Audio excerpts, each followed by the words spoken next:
Hello बच्चों, let us see this question. If a proton and electron have the same de Broglie wavelength, then option A kinetic energy electron less than kinetic energy proton. Kinetic energy of electron equals to kinetic energy of proton. Momentum of electron greater than momentum of proton. Momentum of electron equals to momentum of proton. देखो बच्चों, दोनों की de Broglie wavelength same है, तो lambda of electron equals to lambda of proton. अब energy की बात करें तो एनर्जी होती है hc by lambda of electron, है ना. hc by lambda of electron, hc by, लेकिन ये फॉर्मूला हम यहाँ पे लगा नहीं सकते क्योंकि ये फॉर्मूला फोटोन में एप्लीकेबल है. तो हम काइनेटिक एनर्जी अगर निकालना चाहें तो लगा सकते हैं इसमें कौन सा formula, lambda equals to h by root under 2m k.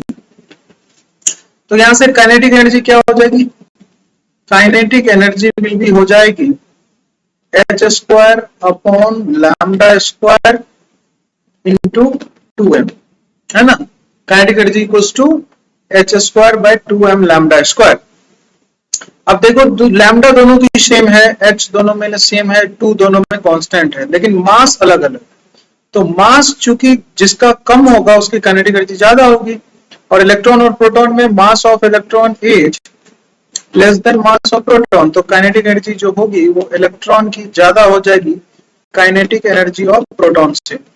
तो काइनेटिक एनर्जी वाले ऑप्शंस नहीं हो सकते, A and B not possible. अब आते हैं मोमेंटम पे.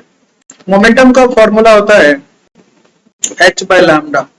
दोनों के केस में ये इलेक्ट्रॉन हो या फिर प्रोटॉन हो, h बाय लैम्डा, और लैम्डा दोनों का सेम है. तो ये जो मोमेंटम है आपका इलेक्ट्रॉन और प्रोटॉन का, ये दोनों सेम हो जाएंगे. Final answer is option D, momentum of electron equals to momentum of proton. Best of luck.